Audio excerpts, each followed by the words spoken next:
The massive space station called Convergence floated in the darkness like a silver city. It was bigger than Earth's moon and home to the most powerful beings in the galaxy. Today, something special was happening. The Galactic Council was meeting to welcome a new species into their ranks. Ambassador Elena Vasquez looked out the window of her ship as they approached the station. Behind her, 11 other human vessels followed in perfect formation. She had spent months preparing for this moment. The future of humanity depended on what happened in the next few days. "First time seeing something this big?" asked General Marcus Chen, walking up beside her. His military uniform was crisp and clean, with medals showing his long service to Earth. "It's impressive," Elena replied, "but size isn't everything." Dr. Sarah Okafor joined them at the window.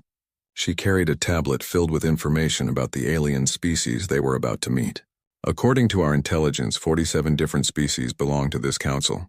Some have been spacefaring for thousands of years." Elena nodded. She had studied every piece of information they could gather about the Galactic Council. What she had learned was both fascinating and troubling. The Council ruled most of known space with an iron fist. They decided which species could trade, which could explore new worlds, and which had to stay locked on their home planets. The docking process took 2 hours. Human ships were small compared to the massive vessels already docked at Convergence. Elena could see ships that looked like living creatures, others that seemed to be made of pure crystal, and some that hurt to look at directly. "Remember," Elena told her team as they prepared to leave their ship, "we're not here to beg. We're here to negotiate as equals." General Chen straightened his shoulders. "Some of them won't like that attitude. Then they'll learn to deal with it," Elena said firmly. The council chambers were even more impressive than Elena had expected. The room was shaped like a giant sphere, with seats arranged in circles that went up and down the curved walls. In the center floated a platform where speakers could address the entire assembly. Elena and her team were escorted to a small section marked for Applicant Species. The label made her frown, but she said nothing. Around them, the representatives of 47 species took their places. The Zephyrians were tall, thin beings that seemed to glow with their own light. They had been chosen to run today's meeting. Their leader, Elder Zefka, called the session to order with a sound like singing crystal. "We gather today to consider the application of the species that calls itself human," Elder Zefka announced. "They have achieved faster-than-light travel and request membership in our council." A rumble of conversation filled the chamber. Elena could hear dozens of different languages being spoken at once. Some species communicated with clicks, others with flashing lights, and a few seemed to speak directly into her mind. "The human delegation will now present themselves," Elder Zefka continued. Elena stood and walked to the central platform. The artificial gravity felt different here, lighter than Earth normal. She looked around the chamber, meeting the eyes of creatures that looked like nothing she had ever imagined. "Honored members of the Galactic Council," she began, "I am Ambassador Elena Vasquez, speaking for the United Earth Government and all humanity. We come before you not as supplicants but as potential partners." The word partners caused another stir in the chamber. Elena could see surprise on many alien faces. "We have prepared a detailed analysis of current galactic trade routes and governance structures," she continued. "We believe we can offer valuable contributions to the prosperity and stability of all member species." This was not how these meetings usually went. Normally, new species would praise the Council's wisdom and beg to be allowed to join their ranks. They would promise to follow all rules and accept whatever position they were given. Elena did none of these things. Instead, she activated a holographic display that filled the center of the chamber. Charts and graphs appeared in the air, showing trade routes, resource distribution, and conflict zones throughout the galaxy. "Our preliminary analysis has identified 17 major inefficiencies in current governance structures," Elena announced. "We have also cataloged 43 ongoing conflicts that could be resolved through economic incentives rather than military intervention." War Chief Gorath of the Krex Empire slammed his massive fist on his seat. The Krex looked like giant lizards covered in armor plating. "You dare to lecture us, primitive species? We have ruled space for 3,000 years. Elena turned to face the War Chief calmly. "With respect, War Chief Gorath, ruling and governing effectively are two different things. Your current methods have resulted in a galaxy where 20% of known species live in poverty, while 5% control 70% of all resources. The chamber fell silent. No one had ever spoken to a council member like this before, especially not a representative of an unaccepted species. The synthesis, a collective of artificial intelligences, spoke next. Their voice came from everywhere at once, like an echo in a metal room. The human presents interesting data points. However, their conclusions assume that efficiency is the primary goal of governance. Dr. Okafor stepped forward. Actually, our analysis suggests that efficiency leads to stability, which benefits everyone. Stable systems require less energy to maintain and produce better outcomes for all participants. She activated her own display, showing mathematical models and probability calculations. For example, the ongoing conflict in the outer spiral has consumed resources equivalent to terraforming 47 planets. Those same resources invested in infrastructure and education could have prevented the conflict entirely. Elder Zefka raised one glowing hand for silence. The human delegation presents unusual perspectives. However, they seem to misunderstand the purpose of these proceedings. We are here to determine if humanity is worthy of joining our council, not to debate our methods. Elena smiled. It was not a challenging smile, but it was confident. Elder Zefka, we understand perfectly, but worthiness must be mutual. We need to determine if this council is worthy of humanity's membership. The reaction was immediate and explosive. Representatives leaped to their feet, shouting in dozens of languages. Some species flashed angry colors, others made threatening gestures, and a few seemed to be laughing. General Chen moved closer to Elena, ready to defend her if necessary. But Elena remained calm, waiting for the chaos to die down. You see, she continued when she could be heard again, humanity has survived ice ages, plagues, wars, and near-extinction events. We've learned that survival depends on adaptation and cooperation, not blind obedience to authority. She gestured to her display, which now showed images of Earth's history, pictures of humans working together to build cities, explore oceans, and reach for the stars. We're not here because we need you, Elena said simply. We're here because we thought we could help each other. But if this council is only interested in adding another subordinate species to your collection, then perhaps we're in the wrong place. The silence that followed was different from before. It was the silence of beings who had never heard anyone speak to them this way. The silence of creatures who suddenly realized that the small young species standing before them might not be as helpless as they appeared. Elder Zefka's glow dimmed slightly. The human delegation will be given quarters aboard Convergence. Formal hearings will begin tomorrow. We suggest you use the time to reconsider your approach. Elena bowed politely. Thank you for your hospitality. We look forward to tomorrow's discussions. As the human delegation left the chamber, Elena could feel hundreds of alien eyes watching them. Some looked angry, others confused, and a few seemed almost impressed. Well, General Chen murmured as they walked through the corridor. That went better than expected. Elena smiled. We're just getting started, Marcus. Tomorrow they're going to learn what humans are really capable of. Behind them, the Galactic Council remained in emergency session long into the night, trying to figure out what to do with the most unusual species they had ever encountered. The next morning came quickly aboard Convergence. Elena woke before dawn Earth time and found General Chen already awake in the common area of their quarters. He was drinking coffee from a thermal cup and reading reports on his tablet. Sleep well? He asked without looking up. As well as anyone can before the most important day in human history, Elena replied, pouring herself coffee from the same pot. The humans had brought their own food and drinks, not trusting alien nutrition to keep them sharp during negotiations. Dr. Okafor emerged from her room carrying 3 large cases of equipment. I've been running calculations all night, she announced. If today goes like yesterday, we're going to need every advantage we can. Yet, the formal hearings were scheduled to begin at what the station called morning cycle.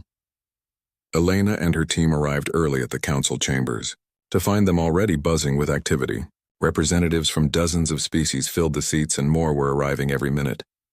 Looks like word got out, General Chen observed. We've got a bigger audience today.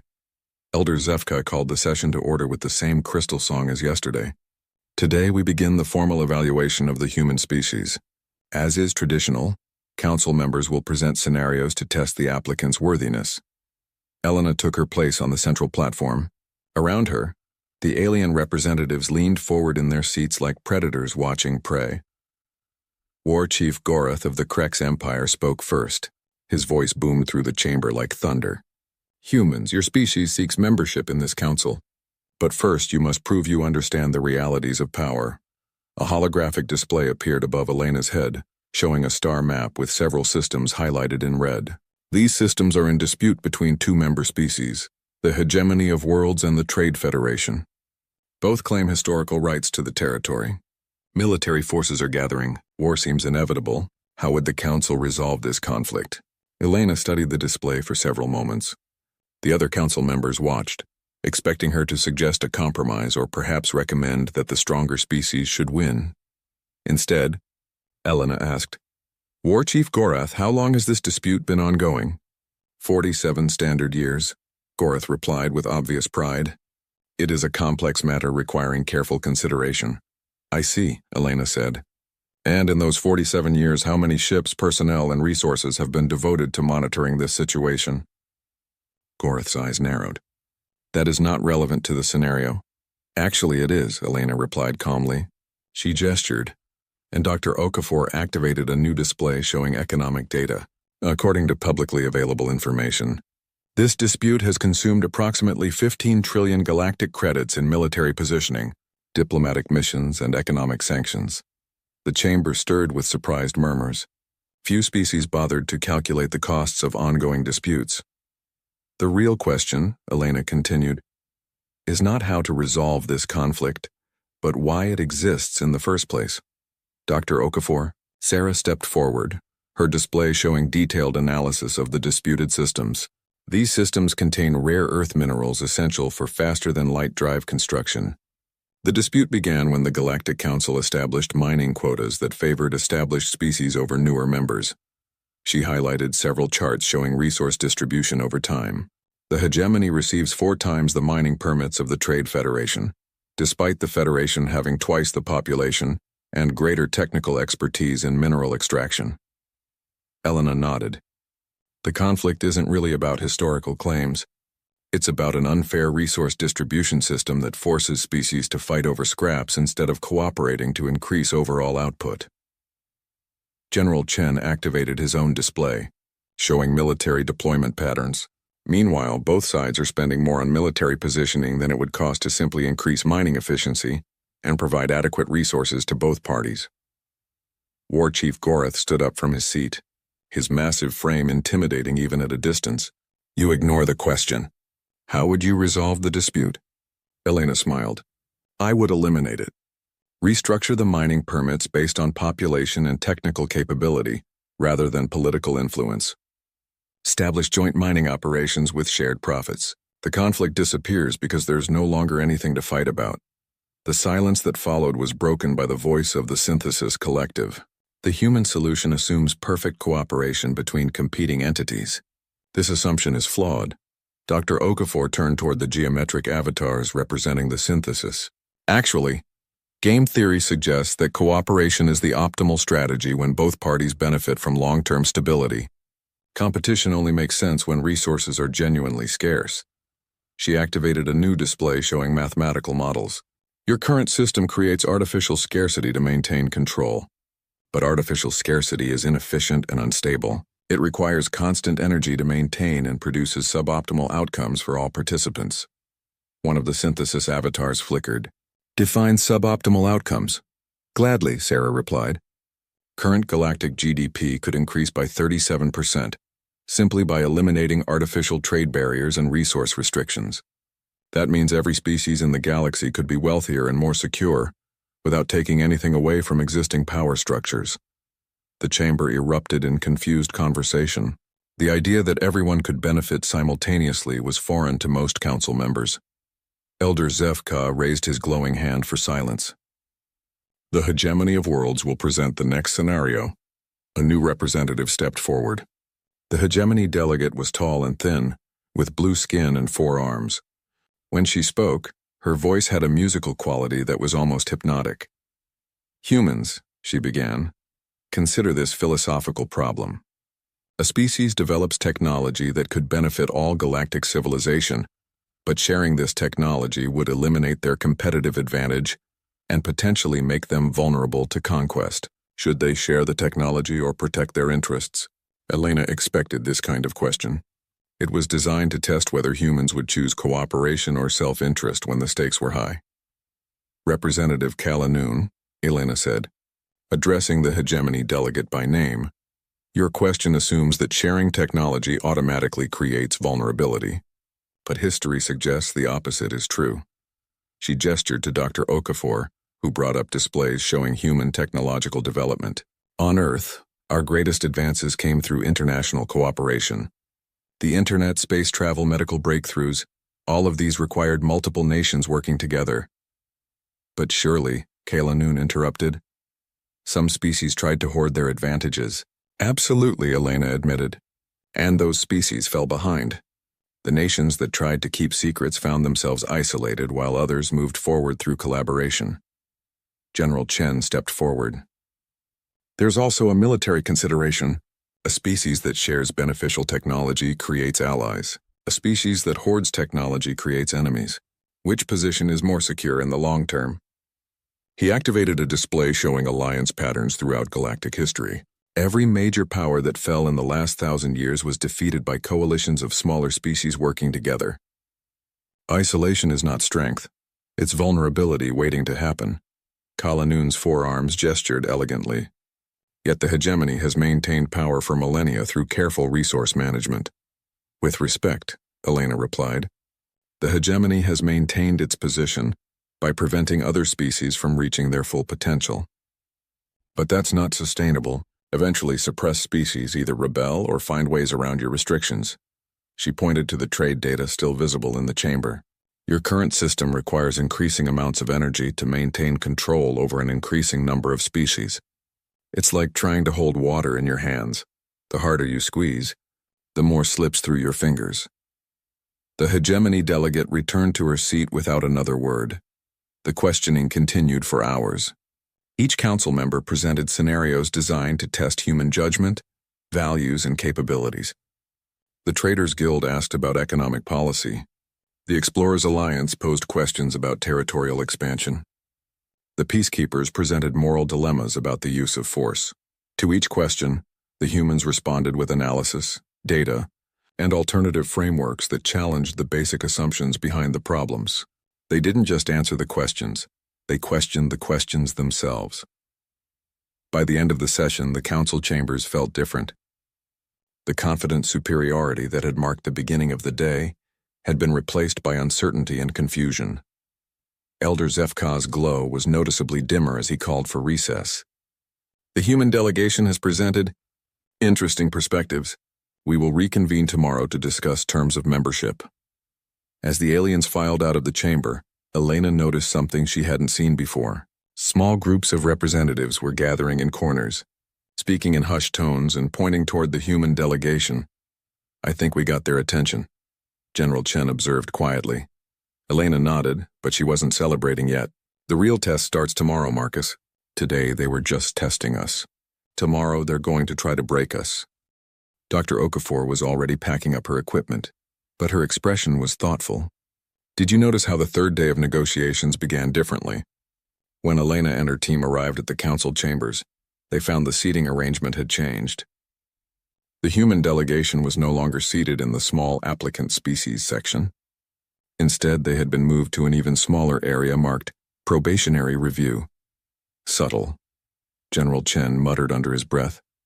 Elena said nothing, but her jaw tightened slightly. The message was clear. The council was already deciding humanity's fate before negotiations had even begun. Elder Zefka took his position at the center of the chamber. His usual musical greeting was shorter and more businesslike today. The human delegation has been evaluated according to our traditional methods. Today we will discuss the terms of their integration into galactic society. The word integration made Elena's stomach tighten. Not membership, not partnership, integration. Representative Kalanoon of the hegemony stood first. Her forearms moved gracefully as she spoke.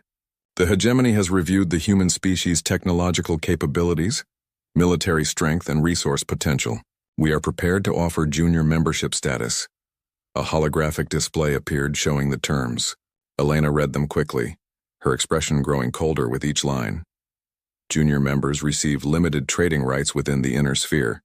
Kalanoon continued. They may establish colonies in pre-approved systems under council oversight. Military forces must be reduced to defensive levels only, with 60% of all spacecraft transferred to council authority. General Chen's hand moved instinctively toward his sidearm. The terms weren't just unfavorable, they were insulting.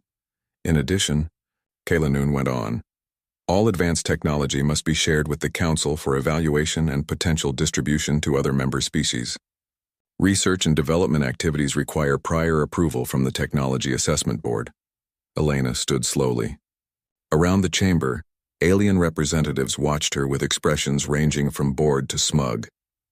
They had done this many times before. Every species eventually accepted whatever terms they were offered.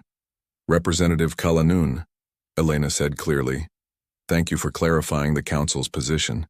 Now I'd like to clarify ours. She activated her own display, showing detailed charts and graphs that filled the chamber with light. Dr. Okafor has completed her analysis of Council membership over the past 500 years. The results are fascinating. Sarah stepped forward, her tablet connected to the main display system. Every species that accepted junior membership status in the past 5 centuries has experienced the same pattern. Initial economic growth followed by technological stagnation, population decline, and eventual dependency on council resources. The display showed trajectory graphs for dozens of species. The pattern was unmistakable. Each one started strong and gradually declined until they were completely dependent on the council for survival. More interesting, Dr. Okafor continued, is what happens to species that refuse membership entirely. Their growth rates are consistently higher than council members, their technology advances faster, and their populations remain stable or increase. War Chief Gorath slammed his fist down. Lies, council membership provides security and stability. Elena turned toward the Krex leader. War Chief, your own species is an interesting case study. The Krex Empire was founded 800 years ago by refugees fleeing council territory. In less than a century, you built the second largest military force in known space. She gestured to the display, which now showed Krex expansion patterns. Your success only declined after joining the council 50 years ago. Since then, your territory has shrunk by 12% and your population growth has stagnated. Gorath's reptilian features twisted with rage, but he didn't deny the facts. The chamber buzzed with nervous conversation. Many representatives were looking at the data with obvious discomfort. Elder Zefka's glow flickered. The human delegation appears to misunderstand the nature of council membership. We offer protection, guidance, and access to galactic civilization. These benefits require certain responsibilities. Elena smiled, but there was no warmth in it. Elder Zefka, let me make sure I understand correctly. You're offering to protect us from threats that don't exist, guide us toward goals we haven't chosen, and give us access to a civilization we're already part of. In exchange, we surrender our independence. Our military, our technology, and our right to make our own decisions. She paused, looking around the chamber at dozens of alien faces. With all due respect, that's not membership. That's conquest with paperwork. The silence that followed was absolute. No species had ever described council membership in such terms. And certainly no applicant species had ever done so in the council chambers themselves. The Synthesis Collective spoke, their voice echoing from multiple points around the chamber. The human analysis contains logical inconsistencies. Council membership has produced stability for 3 millennia. General Chen stepped forward. Stability for whom? Your data shows constant conflicts, resource wars, and species extinctions. If this is stability, I'd hate to see chaos. He activated his own display showing military conflict patterns across council space. In the past century alone, you've had 47 major wars, 312 border skirmishes, and 15 species have gone extinct due to resource depletion. Elena added, meanwhile, in non-council space we see fewer conflicts, faster technological advancement, and higher quality of life indices across the board. Representative Kalanoon stood again, all 4 arms gesturing emphatically.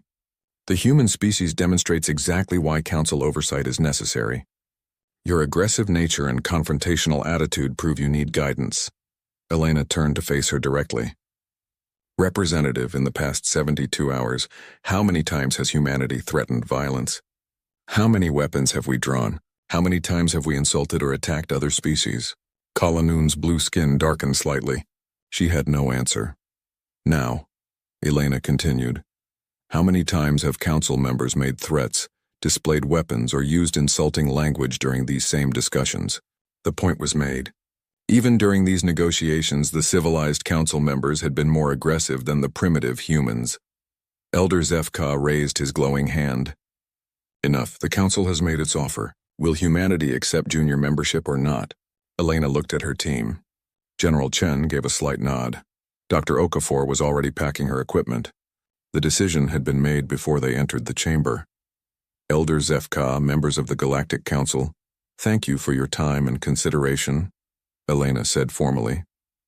After careful review, humanity must decline your generous offer.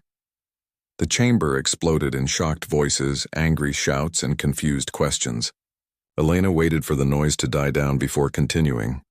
We came here hoping to find partners interested in mutual cooperation and shared prosperity. Instead, we found an organization dedicated to maintaining its own power through the systematic suppression of emerging species. She gestured to the data still displayed around the chamber. The evidence is clear. Council membership is not beneficial for new species. It's beneficial for old species who want to maintain their advantages. War Chief Gorath stood up, his massive form intimidating even across the vast chamber. You dare refuse the council? No species has ever been foolish enough to reject our protection. Elena's smile was calm and confident. War Chief, we don't need your protection. We need partners, allies, and friends. Since the council isn't interested in providing those things, we'll look elsewhere. General Chen stepped forward. The galaxy is a big place. There are many species who might be interested in genuine cooperation, rather than domination disguised as membership. Elena began walking toward the exit. We thank the council for this educational experience. It's been very enlightening to see how you operate. Elder Zefka's voice called after them. Wait, you cannot simply leave. The council's decision is final. Elena paused at the chamber's exit and turned back. Elder Zefka, you're absolutely right. Your decision is final, and so is ours. She looked around the chamber one last time, meeting the eyes of representatives from dozens of species. Some looked angry, others confused, and a few seemed almost impressed. The human delegation is returning to our ships, Elena announced. We'll be departing Convergence within the hour. Any species interested in discussing genuine partnership is welcome to contact us directly. As the three humans left the chamber, the noise behind them grew deafening. Elena could hear angry shouts, confused questions, and what sounded like several arguments breaking out simultaneously. Well, General Chen said as they walked through the corridor toward their docking bay. That could have gone worse. Dr. Okafor looked up from her tablet. Actually, it went exactly as we hoped. The data we gathered here will be invaluable for future negotiations. Elena nodded. And we send a message that will travel throughout the galaxy faster than any ship. Humanity doesn't accept unfair deals, even from ancient galactic powers. Behind them, the Galactic Council remained in emergency session, trying to figure out what to do with the first species in 3,000 years that had dared to walk away from their table. But Elena wasn't thinking about the Council. 3 weeks after leaving Convergence, Elena stood on the bridge of the human flagship watching another alien vessel approach. It was the 5th ship to request a meeting since they had departed Council space, and unlike the first 4, this one flew the colors of a Council member species. They're requesting permission to come aboard, reported Communications Officer Martinez. Ship identifies itself as the Wanderer's Dream, registered to the Kith Collective. General Chen frowned. The Kith were rejected for council membership, weren't they? That's right, Dr. Okafor confirmed, checking her files. Application rejected 15 years ago. Reason given was incompatible social structure. They're a hive mind species. Elena considered for a moment. Grant them permission to dock. Let's see what they want. The Kith representative who came aboard was unlike anything Elena had ever seen. It looked like a walking tree made of silver metal, with dozens of thin branches that moved constantly like living antennae. When it spoke, the voice seemed to come from everywhere at once. We are Kith's secondary branch of Morning Light, it announced. We speak for 17,000 minds across 41 vessels. Elena stepped forward. I'm Ambassador Vasquez. Welcome aboard. What can we do for you? You can explain why you refused the council, the Kith replied. Word travels fast through hyperspace. Every species in 3 sectors knows what happened at Convergence. Elena gestured toward the conference room. It's a long story. Would you like to hear it? 2 hours later, the Kith representatives' branches were moving much faster than when it had arrived. Elena had shared everything: the council's test questions, their analysis of galactic governance, and the terms offered for junior membership. Fascinating, the Kith said. The council told us we were rejected because hive minds cannot participate in individual-based democracy. But your data suggests the real reason was our efficiency at resource processing. Dr. Okafor nodded. Your species could revolutionize mining and manufacturing throughout the galaxy. That would threaten several council member species who currently control those industries. Indeed. The Kith's branches swayed thoughtfully. We have wondered why species with inferior technology were accepted while we were not. Now we understand. General Chen leaned forward. What do you think would happen if rejected species started working together instead of trying to join the council? The Kith was quiet for several minutes, its branches moving in complex patterns. Elena realized it was consulting with the collective consciousness that connected all Kith minds. We think, it said finally, that such cooperation would be highly beneficial for all participants. We also think the council would view it as a threat to their authority. Elena smiled. Would that concern you? The Kith Collective has survived for 800 years without council protection. We are not afraid of their disapproval. That evening, Elena held a video conference with Earth. President Chen, no relation to General Chen, listened carefully as Elena described their progress. So far, we've had productive conversations with the wandering fleets, the Broken Chain Coalition, the independent miners, and now the Kith Collective, Elena reported. All of them are interested in some form of cooperative arrangement. The president looked tired. Elena realized it was late at night in Washington. What kind of arrangement are we talking about, Ambassador? Trade agreements, technology sharing, mutual defense pacts, the basic framework for an alliance of equals. Nothing like the Council's hierarchy system. And you think this will work? Elena glanced at her team. Mr. President, the species we've talked to represent enormous untapped potential. The Kith alone could increase galactic manufacturing capacity by 40%. The wandering fleets control trade routes the Council doesn't even know exist. Dr. Okafor added, our preliminary calculations suggest that a cooperation-based alliance could outcompete the Council economically within 20 years. The president was quiet for a moment. What's the Council's reaction been? General Chen answered that question. Mixed. Some members are angry, others are confused. But intelligence suggests several species are questioning why they need Council membership if humanity can thrive without it.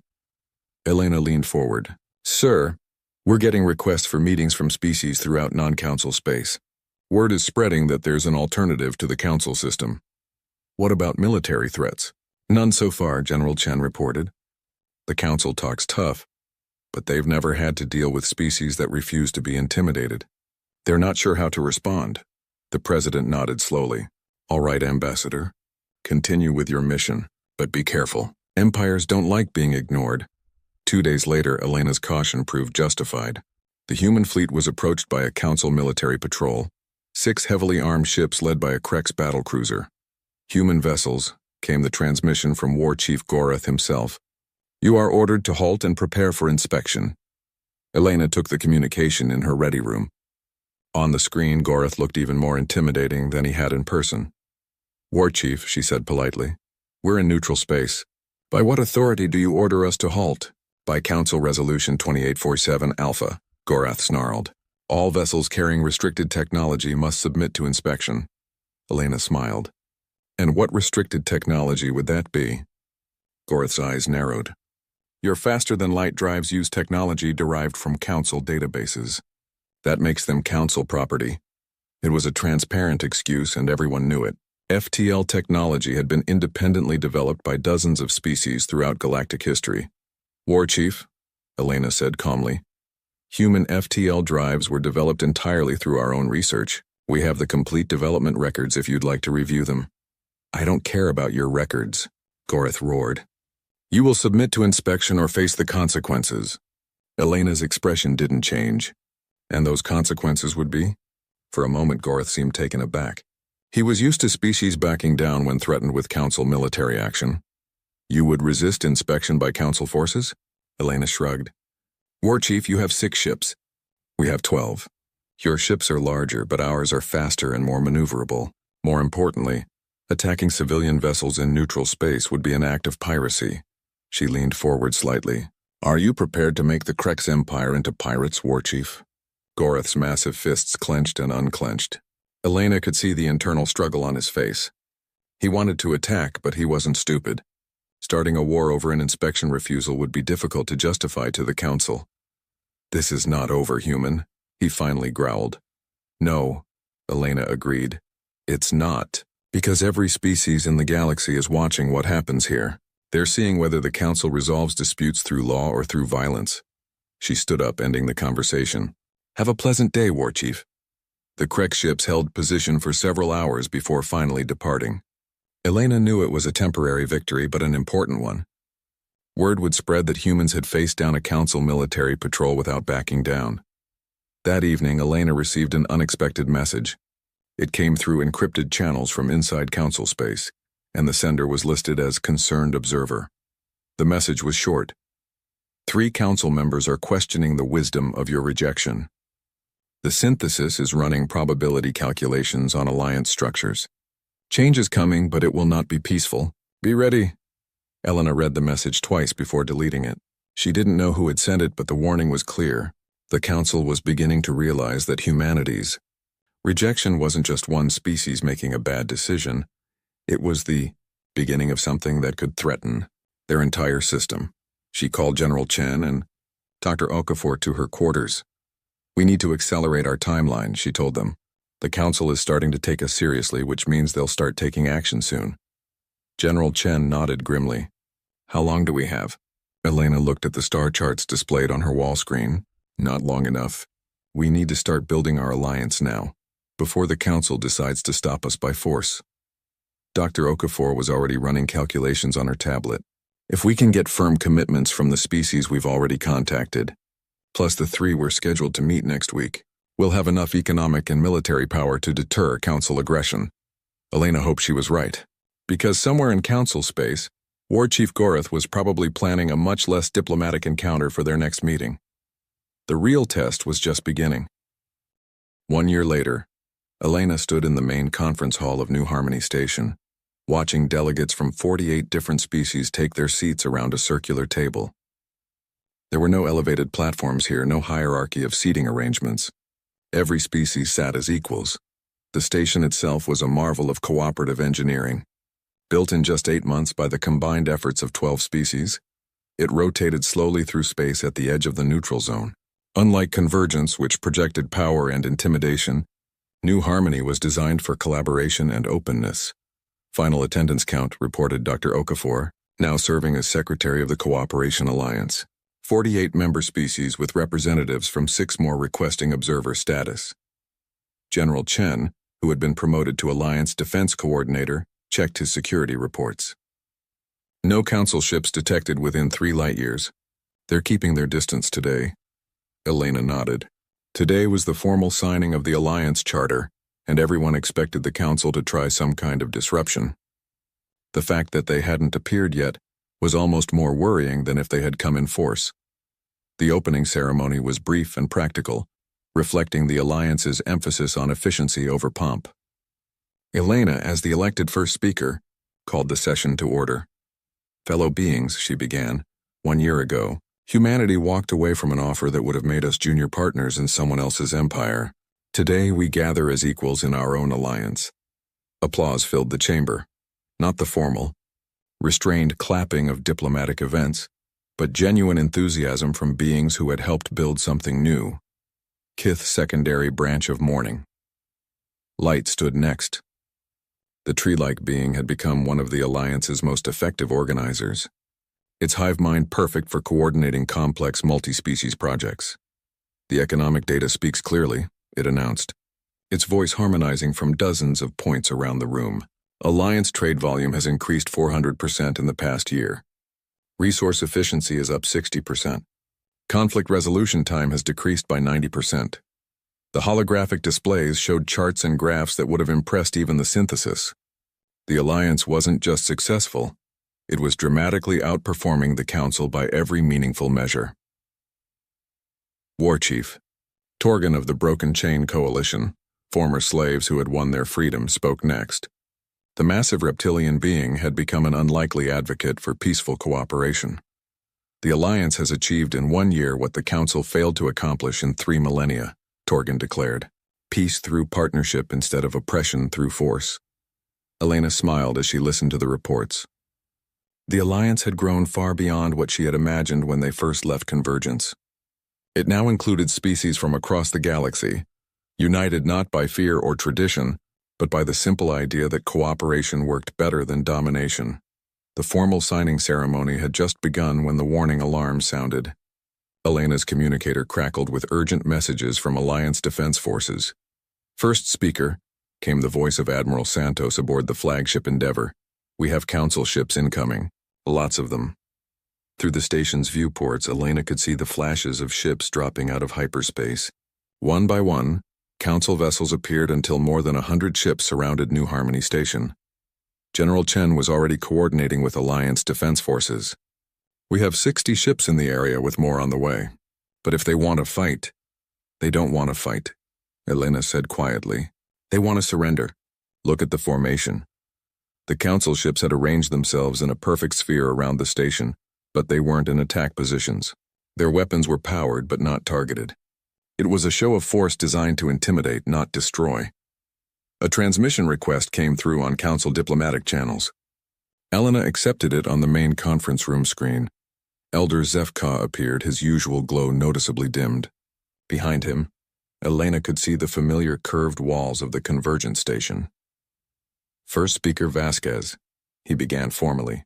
The Galactic Council demands the immediate dissolution of this illegal alliance and the return of all member species to proper Council authority. Elena looked around the conference room at representatives from 48 species. None of them looked frightened. Many looked annoyed at the interruption. Elder Zefka, Elena replied calmly. The Alliance appreciates the Council's concern, but we must decline your demand. This alliance was formed by free species making free choices. You are harboring criminals and rebels, came a new voice from the transmission. War Chief Gorath pushed into view beside Elder Zefka. Several Alliance members are fugitive species that rejected lawful Council authority. Elena smiled. War Chief, every Alliance member chose to join us freely, just as they're free to leave if they wish. That's what freedom means. The transmission flickered as other Council members crowded around the pickup. Elena could see Representative Kalanoon of the Hegemony, several synthesis avatars, and faces she didn't recognize from dozens of other species. The Council offers one final opportunity, Elder Zefka announced. Dissolve this alliance immediately, and member species will be permitted to return to Council space without punishment. Refuse and face the consequences. Elena stood up from her seat. Around the conference table, delegates from 48 species stood with her. Elder Zefka, she said clearly, 1 year ago, you offered humanity junior membership in your empire. We declined. Today you demand we dissolve an alliance of equals and submit to your authority. We decline again. She gestured to the beings around her. These species didn't join the alliance because we forced them. They joined because cooperation works better than domination. They stayed because they're more prosperous, more secure, and more free than they ever were under Council authority. The Council transmission cut to a side conversation Elena couldn't hear. When Elder Zefka returned to the screen, he looked older somehow. You leave us no choice, he said heavily. Actually, came a new voice from behind Elena. They do have a choice. Elena turned to see a figure she didn't recognize, tall, thin, with the distinctive blue skin of the Hegemony, but wearing Alliance colors instead of Council robes. I am Kala Shem, former representative to the Hegemony of Worlds, the newcomer announced. As of this morning, the Hegemony has voted to withdraw from the Galactic Council and request membership in the Cooperation Alliance. The silence that followed was absolute. Elena stared at the Hegemony representative in shock. The Hegemony was one of the Council's founding members, a pillar of the galactic establishment for thousands of years. Impossible, shouted War Chief Gorath from the transmission. The hegemony would never abandon the council.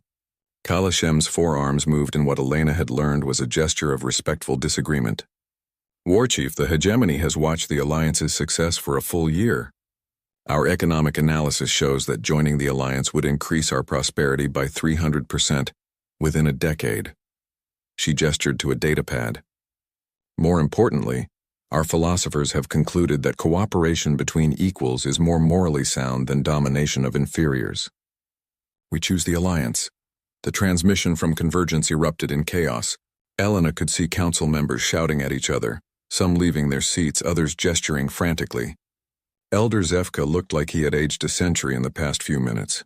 When the noise died down, it was the Synthesis Collective that spoke. Their geometric avatars flickered with unusual instability. Query: if the hegemony joins the Alliance, what prevents other council members from following the same logical path? Elena realized it was a genuine question, not a threat. The artificial intelligences had calculated the probabilities and reached an obvious conclusion. Nothing prevents it. Elena replied simply. The Alliance is open to any species that accepts our principles of equality and cooperation. Another long silence followed. When Elder Zefka spoke again, his voice was barely audible. What are your terms? Elena exchanged glances with her fellow Alliance leaders. They had discussed this possibility, but no one had really believed it would happen. There are no terms for conquest, Elder Zefka, Elena said gently. We're not interested in replacing one empire with another. But if council species want to join the Alliance as equals, we'll consider their applications like any others. She gestured to the conference room around her. The Alliance believes in cooperation, not domination. We don't want to defeat the council. We want to make it irrelevant. The transmission ended abruptly. Through the station's viewports, Elena could see the council fleet beginning to withdraw. Some ships departed immediately, while others lingered as if their crews were having heated discussions. General Chen was receiving reports from Alliance defense forces. 3 council ships are requesting permission to approach under diplomatic flags, he announced. Several others are just sitting there. Elena sat down heavily in her chair. In the space of an hour, everything had changed. The Alliance had gone from being a rebellious upstart to potentially the dominant power in the galaxy. First speaker, asked Kith Secondary Branch of Morning Light. What do we do now?